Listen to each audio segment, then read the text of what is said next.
ஏலகிரி கோடை விழாவில் கூடுதல் படகுகளை இயக்க வேண்டும் என சுற்றுலா பயணிகள் கோரிக்கை விடுத்துள்ளனர். வேலூர் மாவட்டம் திருப்பத்தூரை அடுத்த ஏலகிரி மலையில் 2 நாள் கோடை விழா நேற்று துவங்கியது. வணிக வரி மற்றும் பத்திரப்பதிவுத்துறை அமைச்சர் KC வீரமணி, சுற்றுலாத்துறை அமைச்சர் வெல்லமண்டி நடராஜன் ஆகியோர் கோடை விழாவை தொடங்கி வைத்தனர். பல்வேறு பொழுதுபோக்கு நிகழ்ச்சிகள் இருந்தாலும் ஏரியில் படகு சவாரி செய்வதையே பெரும்பாலான சுற்றுலா பயணிகள் விரும்புகின்றனர்.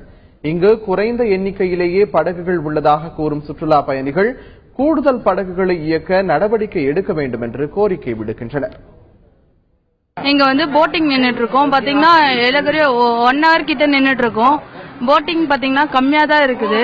சோ அதனால லைன்ல நிறைய நேரம் நிக்க வேண்டியதா இருக்குது. இங்க ஏலகிரி இது ஃப்ளவர் ஷோன்றதுனால வந்தோம். ரொம்ப ஹாப்பியா தான் வந்தோம். ஃப்ளவர் ஷோ, அந்த பொட்டானிக்கல் கார்டன்லாம் ரொம்ப இன்ட்ரெஸ்டிங்கா இருந்துச்சு. ஸ்டூடெண்ட்ஸ் எல்லாம் ரொம்ப என்ஜாய் பண்ணாங்க.